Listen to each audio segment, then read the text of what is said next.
Hello guys, I've just come from a scrim with a team that I'm coaching. It's my first time drafting like for real again after all the world stuff. My head is still kind of stuck in worlds patch, but that's fine.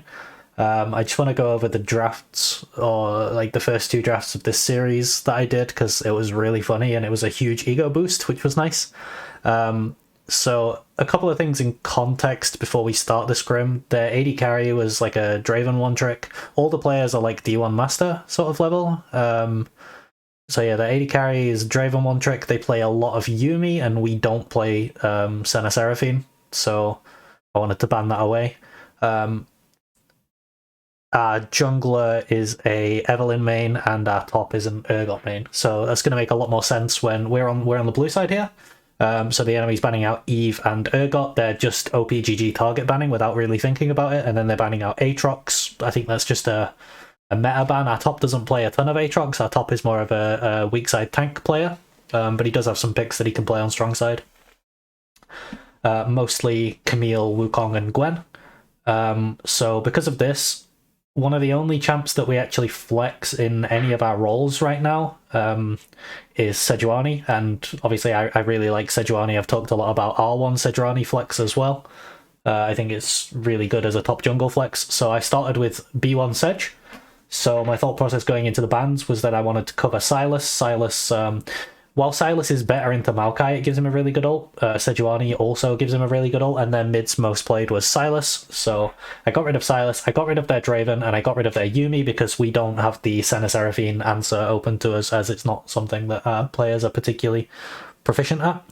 In the first game of the scrim, I was like really trying to draft well.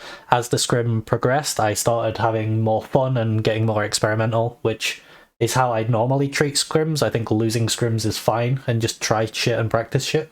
But here I was like trying to draft really well because it was my first draft back after a very long hiatus. So yeah, I go with Sej. They respond with Ornn Maokai. So I mean, I don't hate Ornn. You can somewhat assume that it's going to be Sejuani top based on the champion pools of our top and jungle. Our jungle does play Sej, but he's more of a carry jungle player. The Maokai, though, kind of immediately removes the flexibility, the flex potential for Maokai to go into top lane. That's kind of a big issue with what they're showing. And also it shows like very heavy reliance on engage, and obviously it shows two melee champions, so I immediately go with Braum. I kind of just immediately said, let's go Braum. Braum's really good here. It blocks Maokai ult with the wall, and it also blocks Ornn ult, so it can deny the engages there. Varus, I think Varus is one of the best like tank shred AD carries in the game right now. He really likes playing into this Ornn and Maokai with the on-hit build. Obviously Vayne is an option, but I think Vayne is too hard to blind when they haven't picked their bot lane yet, whereas Varus is very blindable. Samira, it was their AD carry second most played, and I had like I assumed they would go for Samira, and they do. And then we head into the second round of bans. So far their comp is extremely reliant on going in. They all need to run at us, and they have this very formulaic engage where they want to Ornn ult and Maokai ult and run Samira in. But we have Braum, we have Sej that they've got to get through, and then we have Varus that's melting them. So I think we're already massively winning draft.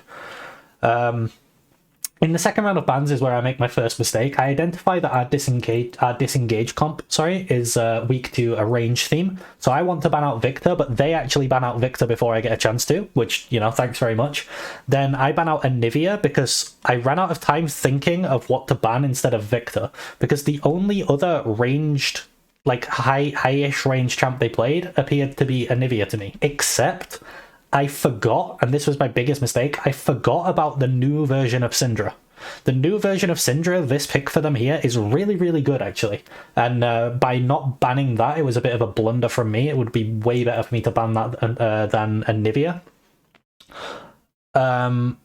They ban Annie. I have no idea why, honestly. And then I ban Renata. I think it just enables Samira really well. It gives them a pretty decent lane into our Braum Varus. It pushes them into wanting to play the Maokai in support, which we're already destroying with Braum Varus. And it gives them like a really high range, reliable way of engaging by throwing Renata ult at us and then going in. So yeah, the biggest blunder I made in this draft is the Syndra thing. I should have banned it, but my head is still in Worlds patch, where Syndra is a completely different champion and is bad. Now she's a much stronger champion that does different things. So I need to wrap my head around that. But outside of that, I think I'm completely draft kingdoming right now. They go for Hecarim. It's very on theme. Their draft is very thematic. Ornn, Maokai, Samira, Hecarim. It's very clear what they want to do. The problem is that Sedge, Braum, and Varus are really good at countering it. As soon as I see that, our mid is a big Swain player. This is part of the reason that I really like banning Sylas. I just lock the Swain. They have 4 champions that are running into Swain, and he's just gonna take over. And then Kindred, I've talked about it on Worlds patch. I really like it specifically as an answer into the Hecarim, but also it's just really good here. It brings us more damage. We want physical damage. We've got a lot of magic damage. It brings us the Kindred ultimate. Really hard denies their engage. Yeah, I just think Kindred's really cracked here, and we have this really strong stand your ground disengage comp into their hard engage comp. Thematic win. We have good lanes. The only bad lane that we end up with is Swain into Syndra. The Syndra pick here really could have taken over the game. That's my bad. I blundered there. Should have banned it away.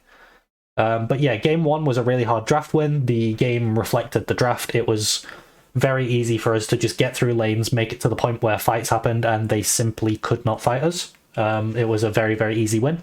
Moving into game 2, I'm sure you've seen the title of the video. Game 2 is where this happened.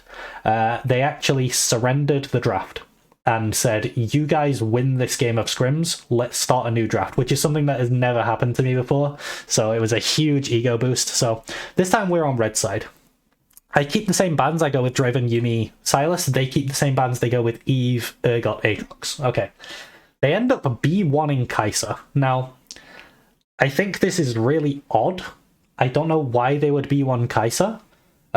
Also, Caitlyn's open. So immediately I want to snatch up Caitlyn. So I grab Caitlyn. My other thought process is I want to flex Sejuani, but my team said, can we try Gragas flex instead? We want to develop our pools. We want to be able to pick more things in draft, and it's a scrim, obviously, so there's not a single universe where I say no. Of course you can try Gragas flex. So we pick Gragas with Caitlyn. So we're flexing our Gragas, we're picking Caitlyn. Then they go for Nautilus and Ornn. So it's very clear that their team wants to play and draft in a specific way. They're very, very leaning towards engage. That's how they want to play the game. So it's really easy to draft against them if they know this. So obviously here, Nautilus Ornn, I'm going to pick Morgana. I'm not going to pick Lux with the Caitlyn. I think they thought I was going to pick Lux, but I've said a lot on stream that if they draft heavy engage like this with like Nautilus or we've seen Vi, you just go Morgana instead. And how do you interact with this Caitlyn Morg? They're going to be perma pushing you in, they're going to be taking your plates, they're going to be out farming you, they're going to be chunking you out, they've got great pick potential, they're actually out scaling as well, since scaling is relative and you have the thematic advantage. Then their big blunder comes in. They miss a ban. I guess they didn't know. I don't know. They were running out of time or something. I don't know. But they banned Viego. There's no way we're going to pick Viego in this draft. I ban out Jarvan and Nocturne. Nocturne just has the potential to make the game very scrappy. And I've said in my drafting guide on 4-5, if you're hard losing, which they are, the best thing to do is transition into a pick comp. Jarvan and Nocturne are really good at transitioning into a pick comp. So I just want to make it as hard for them as possible to flip it on a pick comp and just keep it, easy for us. There's not really a great way they can pivot this comp into a high range comp. They've already got a Kai'Sa as their AD carry, and high range is the only thing they could pick into my R4, which is once again Swain. It just completely takes over the game. At this point, when I locked in Swain, they FF'd draft and said go next, and in the next draft, which I'm not going to show because we started messing around in that draft. But in the next draft, they actually banned Swain in the first round of bans. And I said, if they draft the same way, I'm just going to pick you Vlad instead of Swain. And they still won't be able to do anything because all these guys would now just be running into a Vlad instead of a Swain. The problem is not that Swain is broken. The problem is that their drafts are extremely formulaic and super hard to counter. So yeah, that is how I made the enemy team FF at 0 minutes. it's really fun to get back into real-time drafting with the planning, you know, looking into what different people play. Obviously, I'm drafting around my team's champion pools as well, so that I have less options myself. And I actually, before the scrim, I went into some draft lols with Foz, who you guys who are familiar with my streams, you'll know Foz. And Foz, I gave him the enemy team's champion pool. I took my team's champion pool, and we drafted against each other 2 or 3 times, and I got a feel for how draft might progress. And it went pretty much as we expected, which was really nice. So yeah, thanks for watching. I just thought this was really funny and I wanted to show you guys. So yeah, have a nice day, and I'll see you in the next video. See ya!